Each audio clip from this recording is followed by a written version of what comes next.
Welcome, everybody. This is Jon Arnold with Chris Fine, and we are back with another edition of Watch This Space, our monthly podcast on tech trends in the world of digital transformation, future of work, collaboration, and all kinds of things that fall under this ever-widening umbrella. So we are back again. Chris, welcome. Thanks, Jon. Hi, everyone.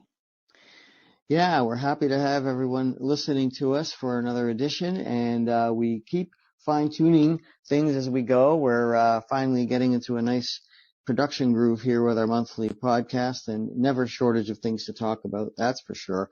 So we have we seem to go to a lot of conferences and talk about them fairly regularly on these podcasts, and we hope you enjoy hearing about those, because Chris and I do often go to different events, but they're related, so we try to bring you that broader perspective. But I think, Chris, this is a good time for us to do something we've done for a while now, and that is kind of look at a very widely followed and anticipated annual report, Meeker, the annual Internet Trends Report. And I think you've been following this thing for longer than me. Yes. Mary Meeker was an analyst with Morgan Stanley, one of the most respected anywhere in the industry for years and years before she went to Kleiner. I think actually she's now out on her own. And so I think she now is running her own research and investment shop. Yeah, and there's probably a long story around all of that, how these things evolve over time, but she certainly made a very strong name for herself as probably one of the most top followed and respected analysts out there in the financial world. And we look to those perspectives because they're so broad. This current report is 334 pages, and we could do quite a few segments around this. A lot of the technology is very global in focus, is very global in scope. A lot of it's very consumer centric, but there's certainly enough here, I think, Chris, that touches our interests in the enterprise world, and certainly my areas of collaboration and the kind of tools that people are using and how they're using them. I agree, Jon, and I also would say that anybody would be well served by taking a look at this report. It's freely available online. Pretty much no matter what tech area you're trying to do market research on or trying to identify the trends, there's going to be some chart in there or some numbers in there or some analysis in there that may be helpful to you. Well, yeah, and I can vouch for that firsthand because I was in Dallas or Plano, Texas this week at Mitel's annual consultant and analyst conference, and one of the executives speaking about some of the broader trends driving their business, in fact, cited several of these slides.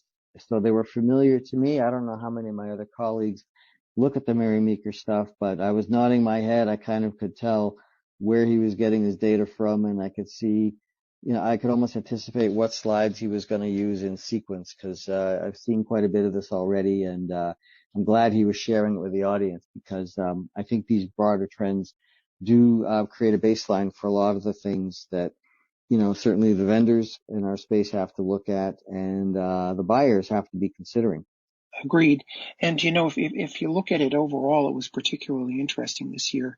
We're going to talk about a couple of areas where the report identified really strong growth and trends and transformation, but there were also a lot of mainstream areas that she tracks every year where, even though the numbers are huge, like number of internet subscribers, et cetera, the growth rate is slowing.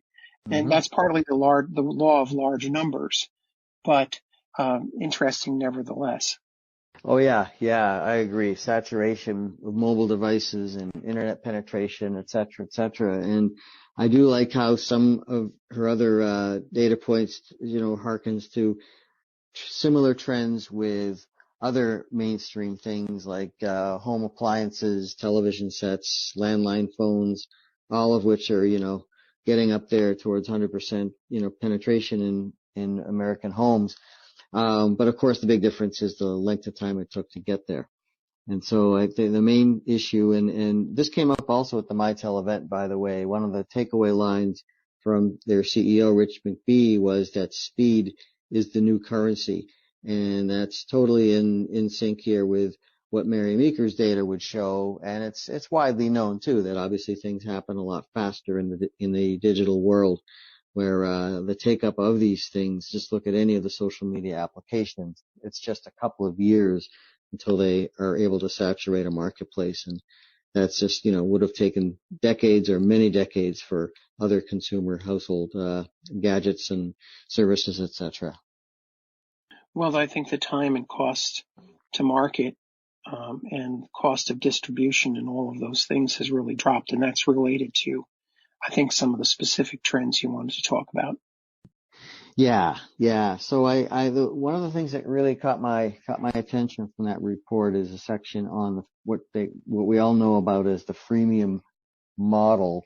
And we'll go through a couple of these data points here, where the idea is that companies that enter the industry these days, or any industry for that matter, thanks to the cloud, thanks to software, thanks to the proliferation of consumer technology in particular, are able to introduce new services for nothing and get people hooked and get the habits forming, and then eventually try to migrate them from a free to a paid model of some kind. And it really, in a lot of ways, Chris, I think Skype was the first in our space to kind of do this, with the idea of the business model being, build a large user base first and worry about the revenues later. It served Skype well early on, but Skype has still become a bit of an orphan out there in the technology field. But they certainly, I think, brought some proof of concept to that idea that you could scale something with hardly any money changing hands and just keep it going. I agree. I also think there's a precedent in the world of media where you started out with free over-the-air network TV channels with had a lot of ads, and as cable matured, you started to get channels where you could pay a premium for and not have ads. And on freemium, you actually have the best of both worlds, because when you're selling a free service, you can continue selling it forever as long as people allow ads. Right? In other words, you're not taking a total loss on it, but essentially, not only are people paying for, if they go up to the paid tier, not only are they paying for, probably better features, better service, better sound quality, whatever the criteria are, but they're also paying to get rid of the ads, which is pretty compelling. So all in all, it's a pretty interesting model. Yeah, it sure is. And as we know, of course, because the costs of production, the cost of distribution are pretty much nil. They can afford to do that mainly because we're living in this world of services and applications, not buying bricks and mortar products that obviously have sunk costs. So you can't afford to do it the same way. But this is, as you said earlier, this is kind of the way a lot of the world is going, of not just, being service based and application based, but consuming them rather than owning them. So the cloud in particular affords us that luxury to do things like that. And like a lot of things, I guess, path of least resistance. And if I can do it, why not? And certainly our kids have grown up this way, and I don't think they think twice about it. Well, I agree. And I also think that from an enabling standpoint, the cloud, it's gotten a lot of hype, but I actually believe that it is one of the most transformative technologies ever, the cloud plus virtualization in general, because effectively it removes the connection between resource and place, if you want to call it that, where Mm-hmm. it virtualizes everything so that every type of resource required can be allocated to the most efficient source of production. And for example, I was in enterprise technology when this happened on desktop and server virtualization. And, you'd go from something like 37% average utilization on your servers to 90, because you could design the whole thing around peaks and averages and tweak it just the way you wanted it. And that freed up a lot of capital investment, which was easily allocated toward the expenses of maintaining a more virtual environment. And from the business accounting and efficiency standpoint, it made a gigantic difference. And that's what spawned the growth of desktop virtualization, VMware, originally Citrix, Docker, containers, a ton of technologies that have come out of this. And I think if and when some of the ongoing transition costs and security concerns with cloud architecture are addressed, which they're certainly in the process of doing. And if you look at Mary's numbers, it's definitely crossing the chasm. Then I see that as being the basic architecture for all, IT. Mm-hmm. Yeah, well, again, coming from Mitel, they have certainly bet big on that with what they call their Cloud Link architecture. And I'll have more to say about that in an upcoming article, but I just want to tie that into the slideware here from Mary Meeker, and I want to just cite two particular examples. A lot of the content in here, yes, is consumer-based, but there's certainly some business stuff in here too. So there are two growth curves when we're talking about freemium, moving from free to paid.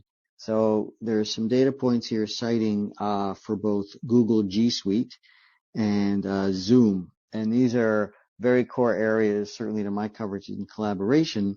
So with G Suite, which really stands to compete with just about any and every desktop productivity communication suite out there, right going after Microsoft Teams, of course, but WebEx with Cisco with their Teams offering, and anyone with a UC package. Google, of course, like Amazon, doesn't have to make money with cloud applications. They can just try it and see what sticks. And so they have, obviously enterprise is a big target market for them to break into. It's not easy because Microsoft is so dominant, but Google keeps trying because it's a big prize. And so G Suite, which has hardly taken over the world, but can do a lot of things well and has its share of users, right? Chris, it shows here, their premium offering. In other words, the paid version of Google G Suite. So the growth curve here shows, from practically nothing in 2007, but ramping up fairly steadily to about 2015, hitting about maybe 2.5 million paid users. Not a great big number, but since 2015, 2016, it's taken another kind of leap of growth. So now they're hitting their numbers are hitting closer to maybe 5.5 million paid. Again, not a lot, but when you step back and look at the kind of trajectory of the growth curve, it's a pretty strong upward trend. So they, again, they don't have to make money with this, but the fact is they've been steadily converting free to paid in the enterprise. And that's really big because once they get that beachhead there, there's no end to the other things that can be tacked on to G Suite or integrated with across the Google family. So again, they don't need the huge numbers, but it just shows that even something as big as Google can make this work. So that clearly makes them a more disruptive play. If they weren't getting the take up to paid, you wouldn't really pay attention to it, right? But this is clearly they're getting to some of that critical mass now. I agree, but I also think that enterprises, they don't want to pay more than they have to pay, but fundamentally they're more comfortable paying for things than not, especially when a paid service provides a certain quality of service, a certain response to problems, and potentially some kind of security that you can really hold them accountable for. And so what I see happening more and more, which is kind of interesting because it's not always good, is that I work with companies where they've got Google going, they've got Microsoft going, maybe they've got Slack and a bunch of other stuff going that they don't block. And so you end up moving documents and spreadsheets around all these different systems. Dropbox is another one. And actually, it's kind of complicated. It feels like a transition, but I also talk to more and more people who just use G Suite, and that Hmm. would have been unthinkable a few years ago. They're Yeah. really sort of off Microsoft, especially at, the online version of Microsoft. Not to say that Microsoft doesn't have extreme dominance, but it's not a lock anymore. Yeah, yeah. I know Google tried something called, I think it was Wave a few years ago, which was an early attempt to go down this path, but it really didn't take. But as you say, Chris, obviously, yes, enterprises aren't going to scale anything that's free in a big way. Obviously, you need those controls, and if it's really worth using, of course, they're going to pay for it. But so I think it certainly bodes well for Google to kind of like a proof of concept, because if it wasn't enterprise grade, these customers wouldn't be paying for it. And of course, it also validates other players like Slack who have to go down this road if they're going to succeed long term. Of course, but they need to please investors. Google doesn't have to. I mean, they're financially stable, so they don't need to worry about it as much. But it just shows that uh, they can make a play here in enterprise. And yeah, if it's good enough to pay for, there'll be a market for it when people start to use it, especially as you say, as an alternative to Microsoft, which is a big issue, for a lot of players, of course. If you can displace Microsoft, then all bets are off, right? Right. Although, to Microsoft's credit, since in recent years the change of management, Satya Nadella, they really have done a huge amount to hold their dominance and grow their Yeah. cloud business, et cetera. So, it's always historically been a mistake to write them off. I Hmm. just think that I just think that it might be where they're not a 90+% market share, if you want to call it that, right? Yeah. Yeah. It could be where there's more, there's two or maybe three options to choose from. Yep. Yeah. And there's a few podcasts we could explore on this, but there's this Microsoft, Google. There are many other vectors in this competitive landscape where, the strategies are very focused, right? And you have Google is head on against Amazon in other ways. Microsoft is head on against Cisco in other ways. There's all kinds of intersections here. But right now, we just want to keep this freemium story going. So I want to add one more, even more relevant item here, which is Zoom. Another data chart here showing their take up rate, and Zoom is probably a little more relevant to the bigger picture because they're typical of a disruptive startup that's kind of come out of kind of nowhere in a sense, but they have proven with their user experience and approach to video, yes, offering it for free to get started, but they have taken that, to the point where they've had an IPO.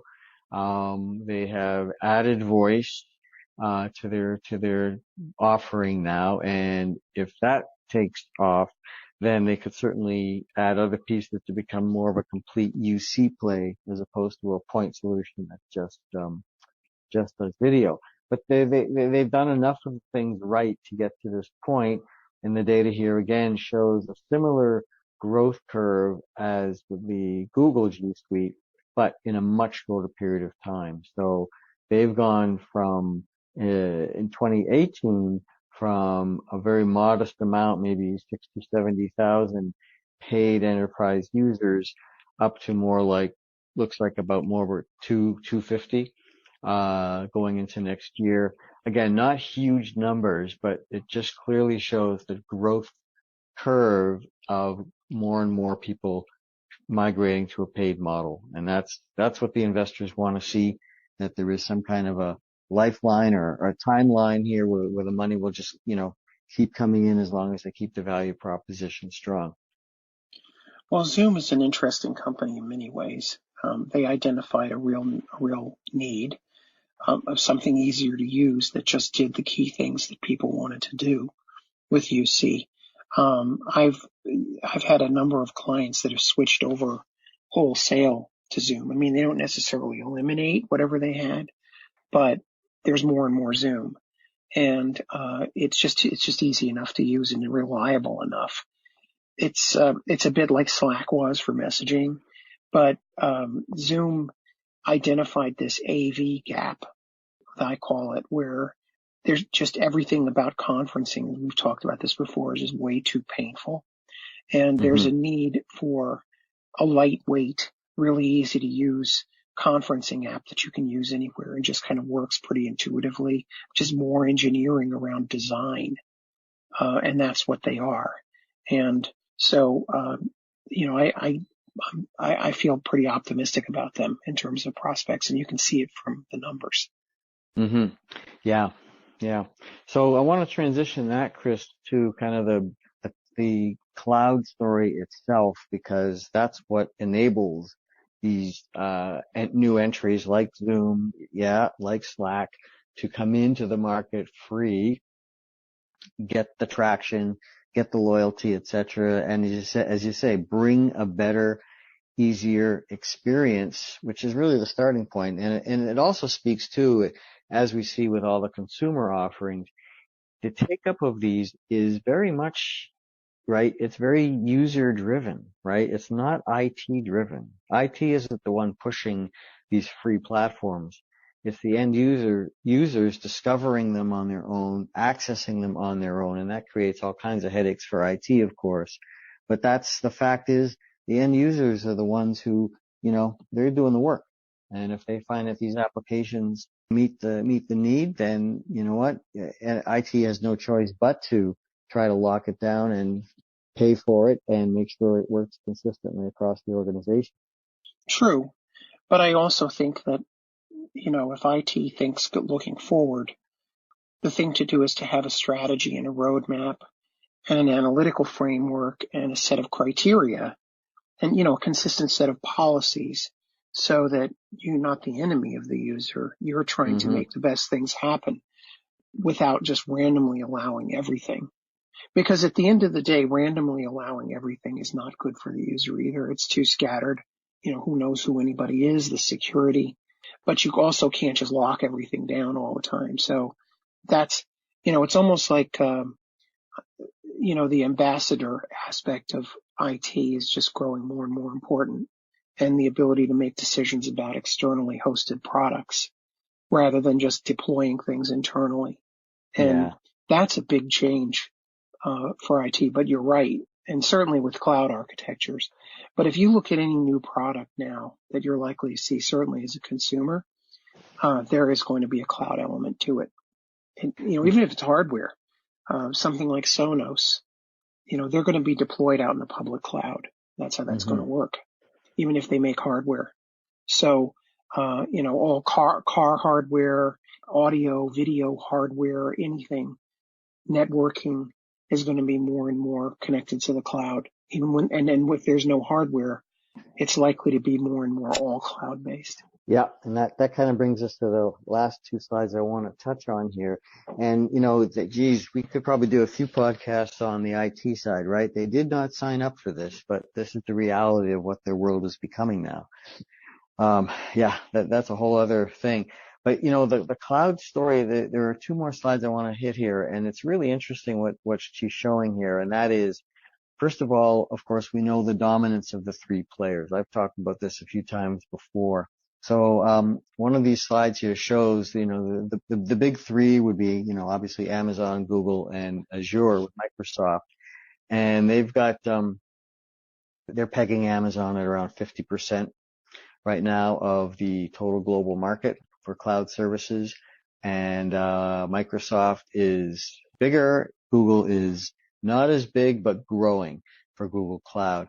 And so what she's showing is that this is becoming almost a $14 billion market and growing, very, very steadily. So the growth of the revenue, the compound growth right now, Chris, is 58% year to year.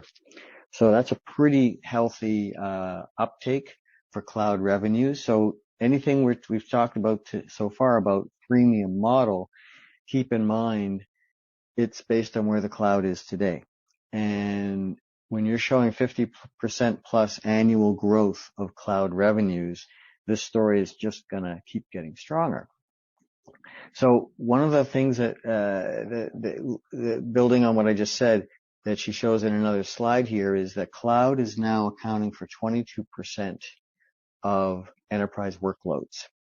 So really just, a fifth of what is going on in the workplace today is cloud. And as you say, it's just going to keep going and going. She shows some comparable growth curves for adoption in other areas, such as laptops driving PC sales, online music driving music sales, smartphones driving handset sales. All of them have started with low adoption rates and have now are approaching, or trending towards 100%. They're up around the 70-80% mark now. And comparable data for cloud, she's showing it up to about 22% now. So you can imagine if we're talking a 50% annual growth of revenues towards cloud, and we're only at 1 in 5, you could just see that this trend is just going to get stronger and stronger. So clearly, the ones who are in the game early now, the Slack, Zoom, have a pretty good road ahead. And obviously, the big ones who have made their footholds will just keep growing unless they start really missing the boat, right? Right. I mean, we don't have time to go into all of them today, but basically, in my view, every single trend is pointing in favor of cloud. The only thing that's holding it back is the lift and shift cost and complexity in enterprises who are very well built out internally, and concerns with security. Mm-hmm. And as that starts to, as they start to near the end of life of applications, so it's not lifting and shifting them, but it's refactoring them, as we say, that all powers into cloud. And then it's a security question and the ability to have hybrid clouds that are really seamless. So if you really have the family jewels of a company or the most critical operations, you can have those, you can actually have your own mini cloud and then still be seamlessly connected to external resources. So that model's becoming better and better all the time. So none of these things, if you think about them, they're not inhibitors to growth, but they're kind of gatekeeping on growth, only get better over time and become less of a problem. So agree, that would suggest agreeing with what the numbers show. Yeah. And I'll circle back to Mitel again, because that was also one of CEO Rich McBee's big opening statements, that it's not if but when with a cloud, and their view is that all businesses, all enterprises will be cloud-based, along the way. They're all going in that direction. So this is exactly the story Mitel is telling and selling out there to the marketplace, that we have a cloud story for any situation, any transition point you're at, because that's how you're going to have to be to stay competitive. So I think we're preaching to the choir a little bit on that front, but I really feel that these kind of data points that Mary's put out there, provide a pretty good grounding for understanding the magnitude and kind of the order of where things are at right now in terms of some of the numbers. So it validates, as you say, a lot of what we've been seeing. Definitely, John. Definitely. Okay. All right. With that, we are on time, so we have to move on to the rest of our days, but we will be exploring other things. I know, Chris, you wanted to touch on a conference you were at recently, and I think we'll probably have to leave that for our next topic. That's fine. I was going to talk about the CEDIA conference, so we'll put that on the docket for the next episode. Okay. Sneak peek. All right. So with that, we'll wrap up another episode here of Watch This Space. So we hope you enjoyed it. We'd love your suggestions, feedback, thoughts for other ideas. And until then, I'm going to sign us off now. Chris, thanks again. Thanks, John, and thanks, everybody. All right, and I'll say the same. Thank you again, Chris, and our audience, and we will be back with another episode coming up quite soon. Thanks for listening.